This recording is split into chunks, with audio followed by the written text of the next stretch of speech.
Teksto ngayon na ating pag-aaralan.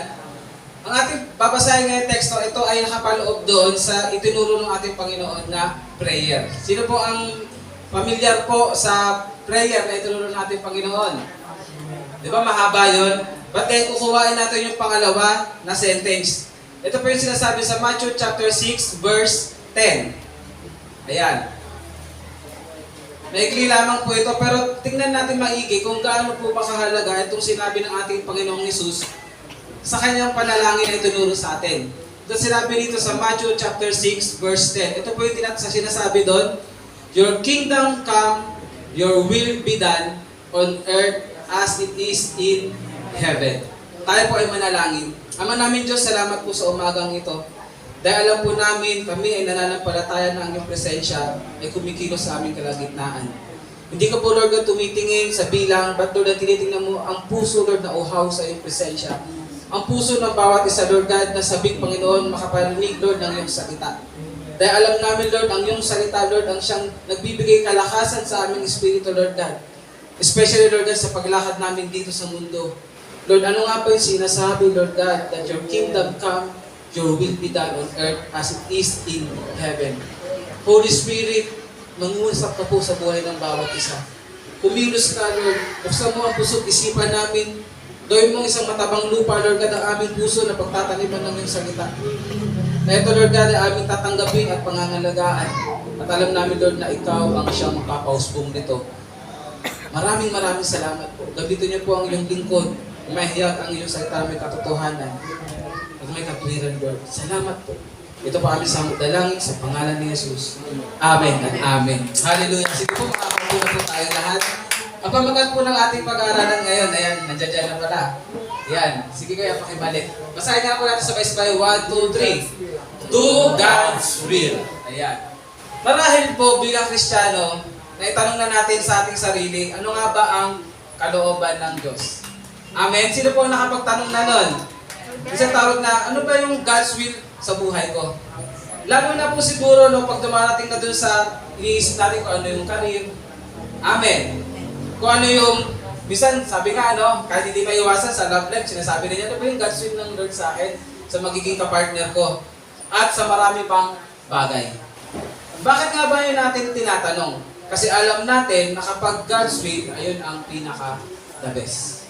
Amen po ba? Amen. Pero alam niyo po, habang binabasa at pinag-aaralan ko tong verse na to, biglang parang pop up na sinabi sa akin ng Lord, tama ba yung tanong na ano yung God's will ng Lord sa akin? Ayun ba yung tamang tanong?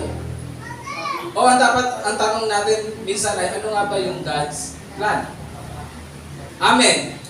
Alam niyo po yung word na God's will at God's plan, magka-iba po siya. Amen. Pero ang tanong natin, ang dapat pala tinatanong natin, ano nga ba ang God's plan sa buhay natin? Amen po ba? Amen. So sabi nga po, no, according to Jesus' prayer, sa panalangin po ng ating Panginoon, malinaw na sinasabi rito, yung sinasabi, your kingdom come, your will be done on earth as it is in heaven. Napakalinaw po na sa langit, 100% na i-implement ang God's will. Amen po. Amen. At ang panalangin ng ating Panginoong Kristo, sinasabi niya na dapat, Lord, dapat Ama, mangyari na ang kalooban mo ay nangyayari din dito sa lupa. Amen. So dadahan-dahanin po natin, ano, sabi nito, therefore we can conclude that God's will is not focused on what we want. Amen po? Kasi minsan kaya tayo nagtatanong kung anong plano ng Diyos, kasi minsan may gusto tayo na yun ang gusto natin mangyari. Parang nga, di ba, ang danger, minsan kaya tayo nanalangin, ang nangyayari, parang pinuutusan natin ng Lord. But then, ang purpose ng panalangin ay mangyari ang kalooban ng Diyos. But then, kaya nga dapat maging tama ang tanong natin. Sabi nga, no, God's will is not focused on what we want, but what God wants. Kung ano ang gusto ng Diyos na mangyari. Kaya nga po sinasabi, God's plan is directly connected to God's will. Ulitin ko po, God's plan is directly connected to God's will. Kaya na lang, ganun tayo tinuturuan ng ating Panginoong Hesus kung paano dapat manalangin. Your kingdom come, your will be done, saan daw po? On earth, as it is in heaven. Sa langit, bakit may kasayahan? Kasi nagaganap ang kalooban ng Diyos. Bakit may kapayapaan sa langit? Dahil nagaganap ang kalooban ng Diyos. Bakit puno ng pagpapala sa kalangitan? Bakit? Kasi nangyayari ang kalooban ng Diyos. Amen po ba? So dapat nating maunawaan yung bagay na yon. Sabi nga po, just say amen if you agree. May nakalatag ng plano ang Diyos sa buhay ng bawat isa. Amen. Totoo po yun. Sabi nga po, bawat individual, bawat pamilya, grupo man yan, o maging sa mga bansa, may nakalatag na plano ang Diyos. At malinaw po na mababasa natin yan sa salita ng Lord sa mga Israelites. May plano ang Diyos sa kanila. Ano yun? Na sila ay manirahan sa daw po? Sa land flowing with milk and honey. Maganda ang plano ng Diyos, pero ang tanong, lahat po ba nakapunta doon? Malinaw na may plano ang Diyos, pero ano ba ang dapat para mangyari ang plano ng Diyos? Amen po? Napakarami po natin mababasa sa salita ng Lord na may plano siyang maganda, pero bakit parang naaantala o hindi natutuloy? Sa buhay po ni Adan at ni Eva, alam po natin may magandang plano ang Diyos. Amen? Sabi nga nung iba, nagtatanong sila, kung hindi nagkasala si Adan at si Eva, meron bang dadami pa rin ba ang tao? Maaari pa rin bang mangyari yung nangyari sa atin ngayon? Ang totoo, opo. At mas maganda at mas mainam. Amen? Kaso nga lang dahil sa pagsuway nila, hindi po nangyari yung plano ng Diyos sa kanila. Malinaw po yun? So, ang tanong po ngayon, hindi dapat natin talaga actually pinoproblema kung ano yung dapat iniisip natin yung hinaharap. Tungkol sa sarili mo, tungkol sa pamilya mo, isa po ang dapat nating inaalam. At ang tanong po yun, yung sinasabi na, ano ang God's will? Amen. Sabi nga po, at ito rin ang nagaganap maging sa atin ngayon. Sabi nga po, God has a plan to each and every one of us. Pero ito po, but in order for us to walk in the path towards God's plan, para po tayo ay magawa nating lumakad doon patungo sa plano ng Diyos sa atin, para po mangyari po ang plano ng Diyos sa buhay natin, ito po yung sagot, we need to do God's will. Kaya nga po ang pamagat natin, ano po? Do God's will.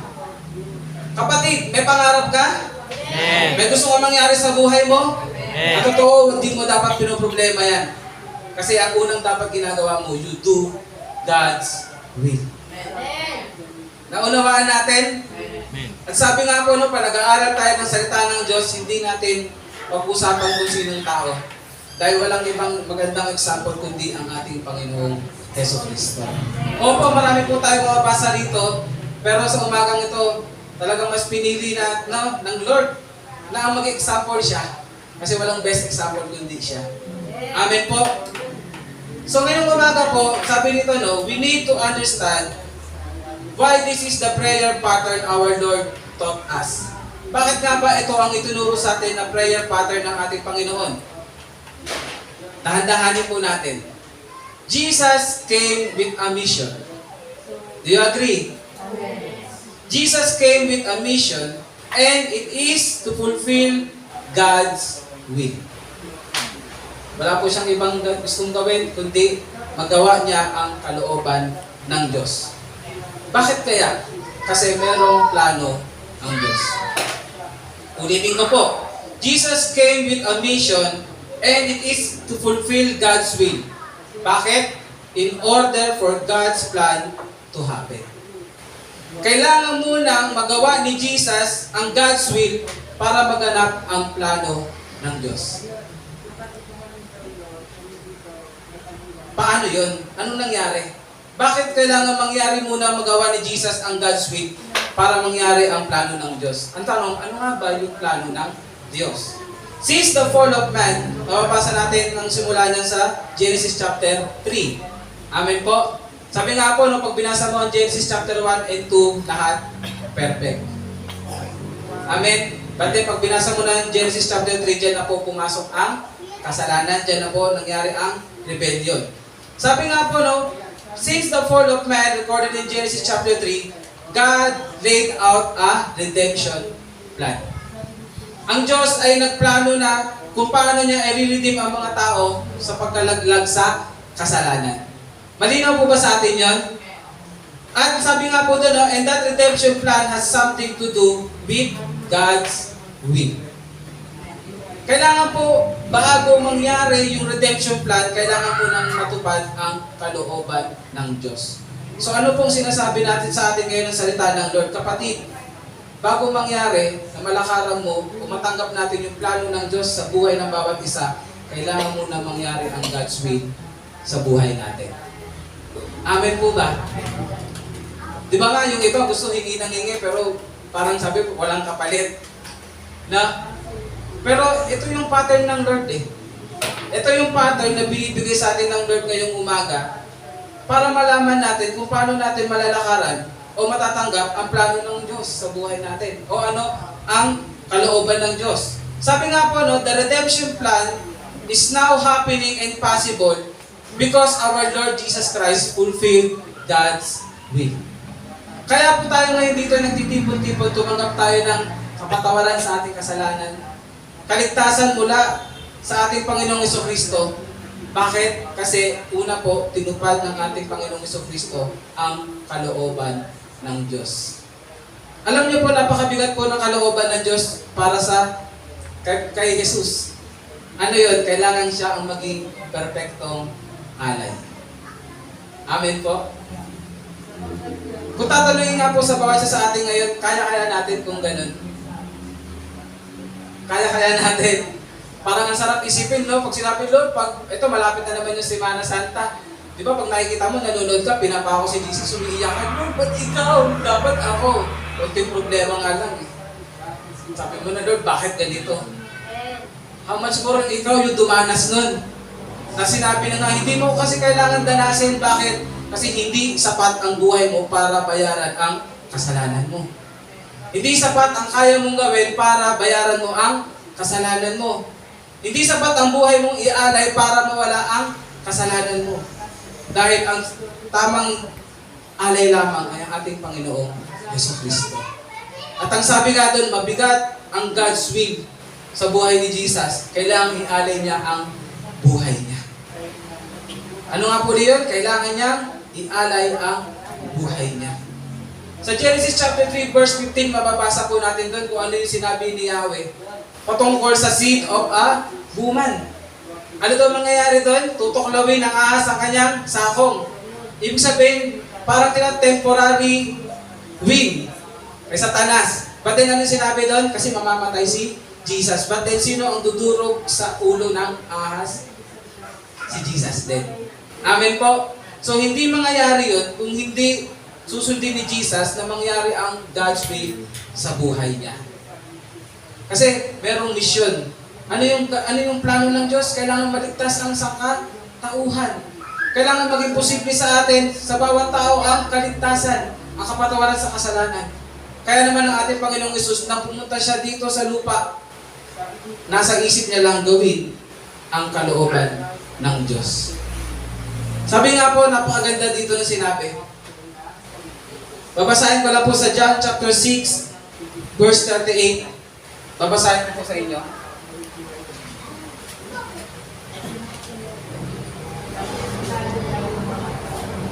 Ito po yung sinasabi sa John chapter 6, verse 38.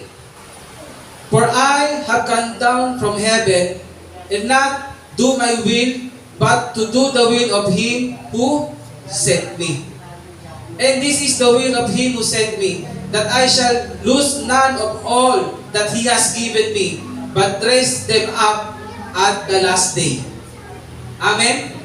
Ibig sabihin, ang will ng Lord, ang will ng Diyos Ama, ay sa pamamagitan ng Panginoong Hesus, tayo ay hindi mawala sa Diyos. At pagdating ng panahon, mamatay man tayo, kasama niya tayo muling mabubuhay. Pero paano mangyayari yun? Kailangan muna tuparin ni Jesus ang kalooban ng Diyos. Amen po ba? At sinasabi rin sa John 4:34, ito po yung time na si Jesus, inaaya siyang kumain ng mga apostol niya. Kasi sinasabi nila, gutom ka na. Pero sabi dito ni Jesus, my food, said Jesus, is to do the will of Him to send me and to finish His work. Amen? Sobrang motivated ang ating Panginoon na gawin ang kalooban ng Diyos para mangyari ang plano ng Diyos. Sabi nga po rito, Jesus' entire life was marked by a steady inclination to do God's will. Ang buhay ng Panginoon dito sa mundo ay talagang makikita natin na wala siyang ibang gustong gawin kundi maganap ang kalooban ng Diyos. Nothing would distract or deter Him. Wala daw makapag-distract sa Kanya. Si Satanas nga, di ba, inalok sa Kanya kung anong pwedeng ialok dito sa mundo pero hindi siya na-distract. Kasi, ganun na lang tao kamahal ng Lord eh.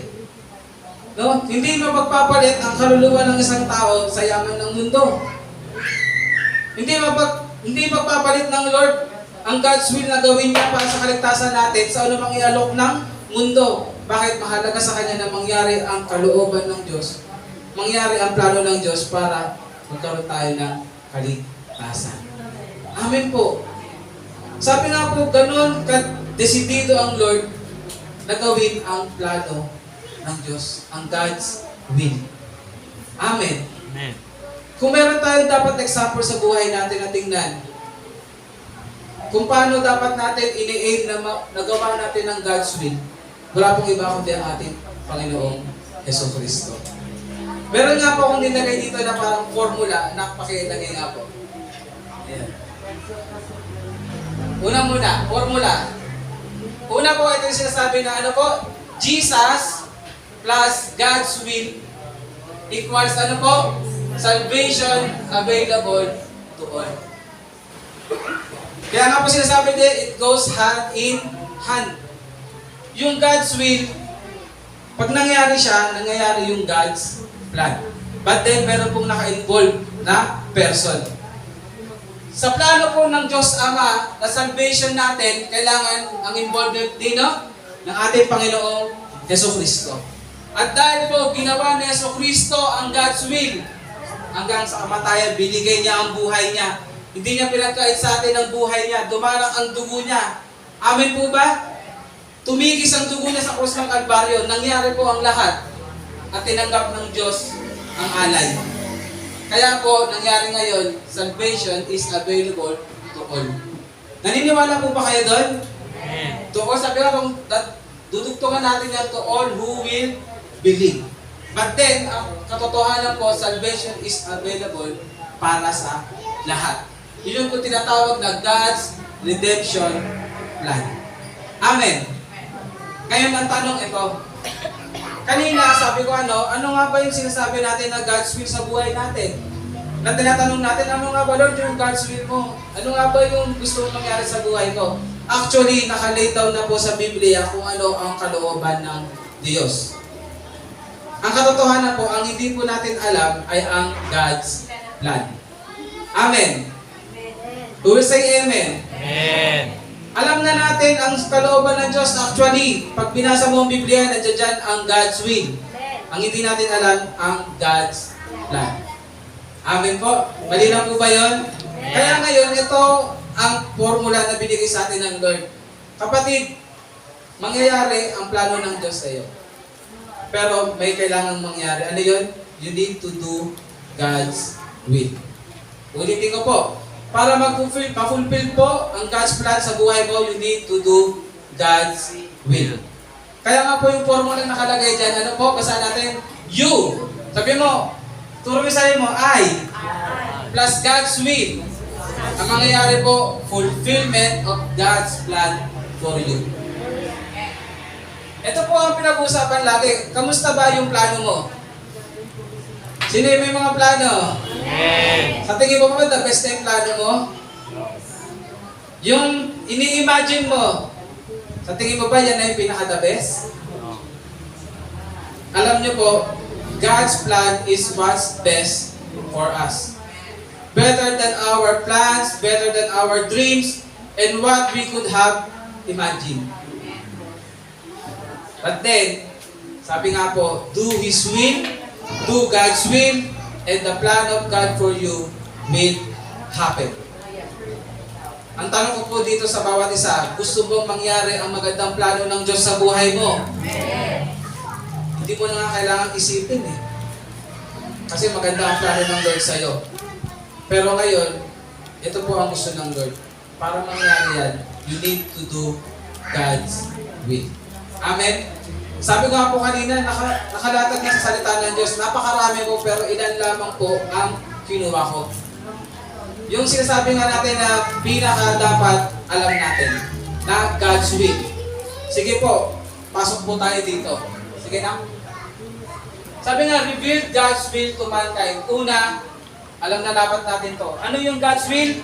We need to love God above all. Sa tingin niyo po ba yan ang kalooban ng Diyos? Sabi nga, basic. Alam na namin yan. Ang tanong, nagagawa natin? Hindi ibig sabihin alam mo, nagagawa mo. Kaya ngayon, ang tanong, bakit ganito nangyayari sa buhay ko?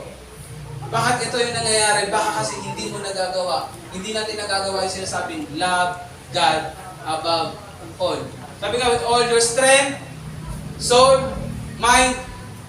Diba sinasabi po dyan, ibig sabihin buong pagkatao mo.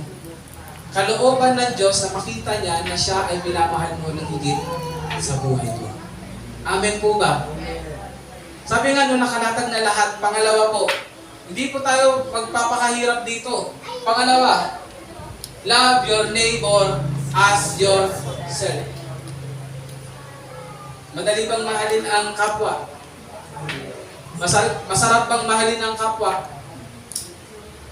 But then, ang instruction sa atin, love your enemy, pray for those who persecute you. Sabi nga po sa description ng mundo, baliw ang mga Kristiyano. Sinampal ka na sa kaliwa, bibigay mo pa yung kanan. Binatungan na daw ng bato. Bato yung panang tinapay. May palamang panchiswis. Wag lang may palamang bato rin, wag po. Na? Pag inaya kang lumakad ng isang milya, samahan mo pa ng dalawa pa.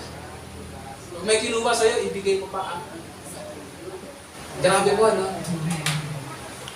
Hindi madali, hindi masarap magmahal, lalo na ng mga taong hindi ka mahal-mahal, ng mga taong ayaw sa'yo, ng mga taong tinutuligsa ka.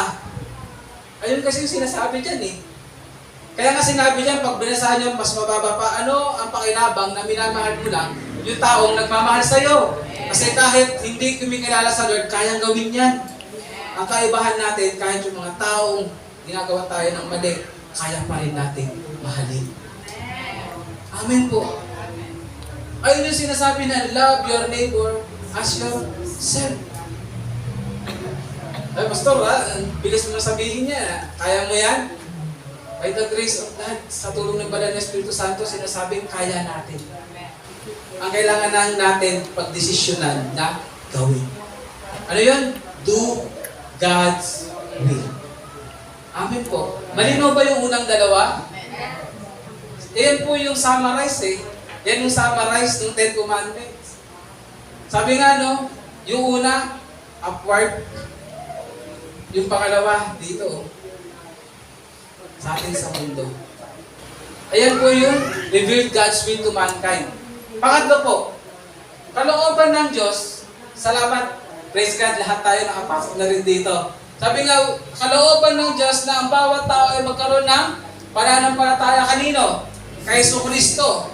At tanggapin siya bilang Panginoon at tagapagligtas na tayo ay maniwala at sumampalataya sa kanyang ginawa sa krus ng Kalbaryo. Siya ay namatay para sa ating mga kasalanan, pagbayaran yon at siya ay muling nabuhay. Amen po ba? Amen. Pag pinag-usapan po natin ang ginawa ni Kristo, wag po kayong matatapos na namatay lang si Jesus. Amen.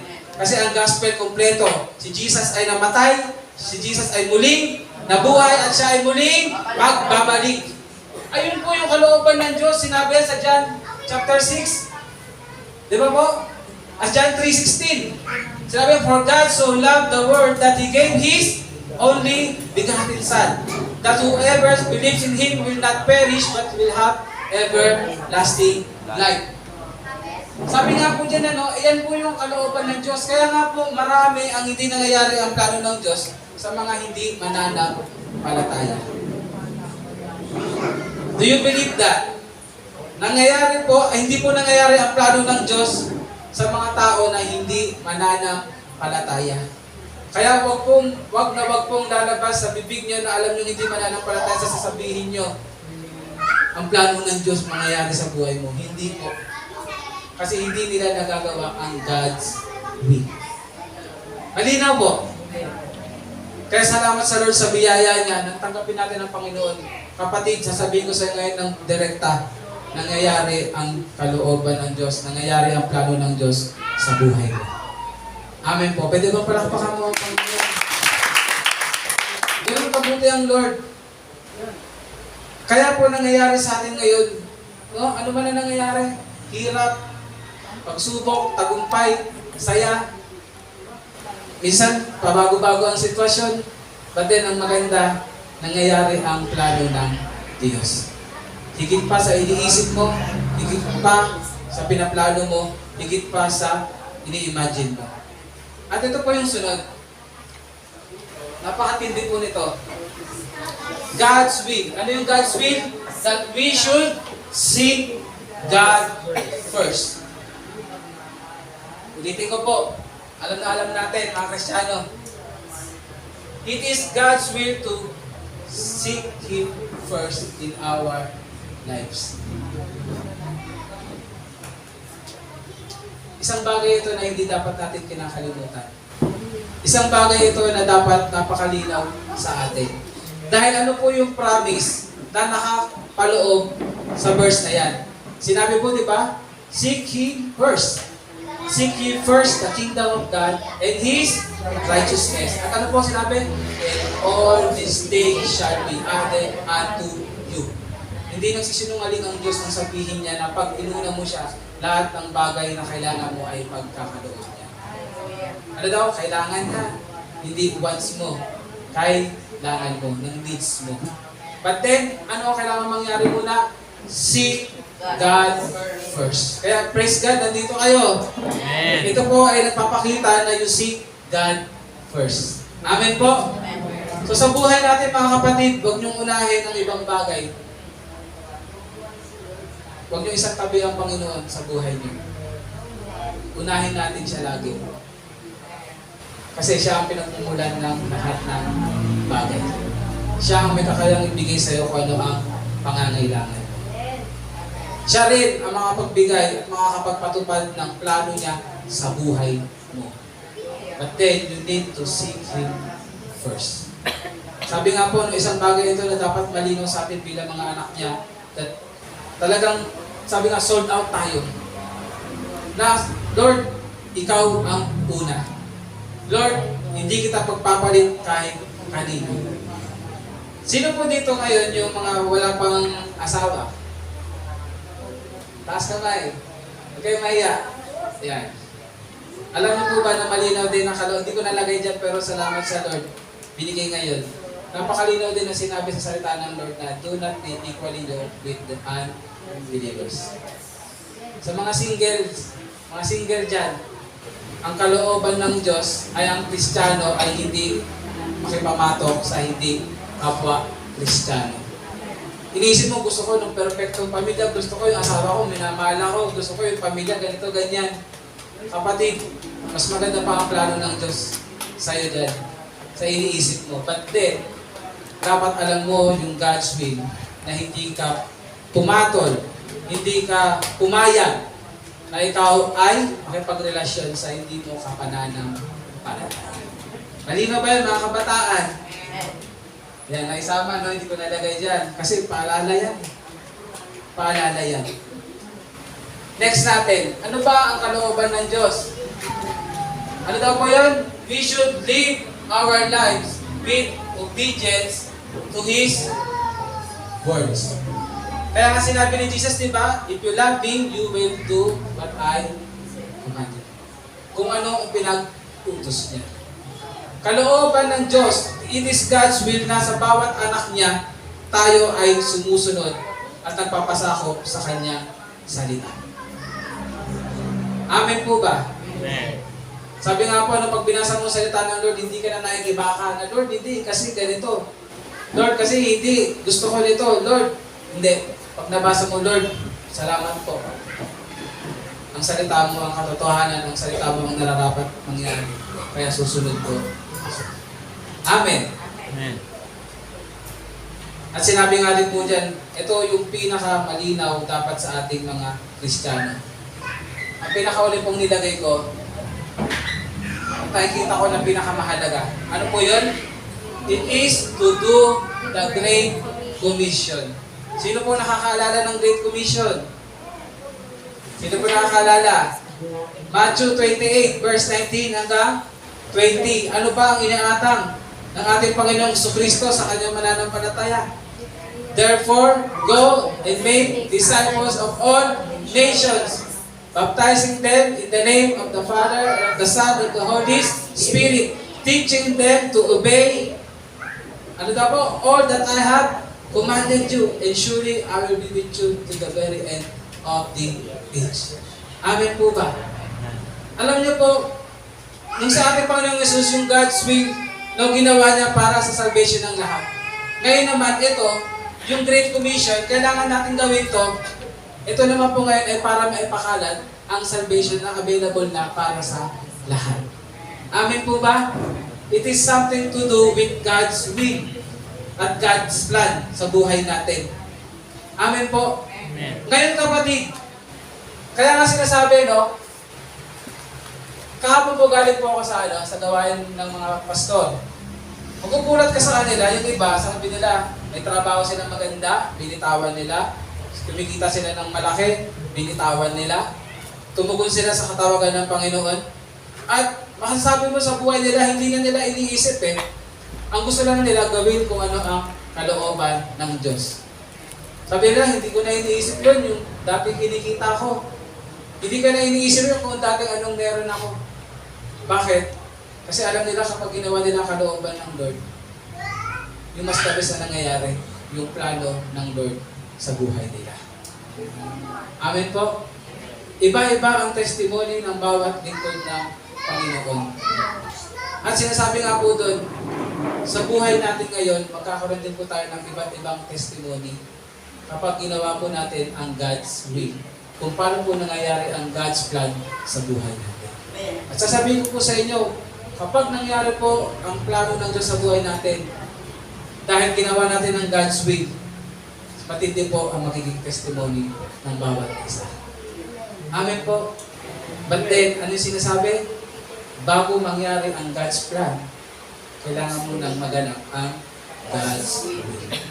Simple lamang po ang sinasabi dito. Naisin natin ang plano ng Diyos sa buhay natin, kaya pagsusumikapan natin, gawin ang kalooban ng Diyos.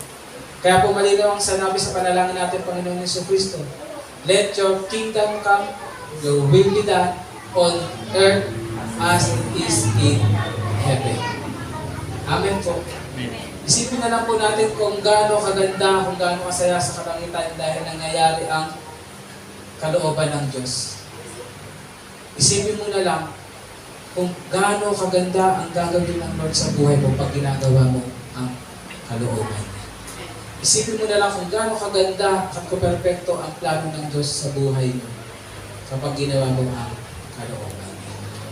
Kaya ano po yung challenge sa atin? Do God's will para po maganap ang plano ng Diyos sa buhay mo. Amen po?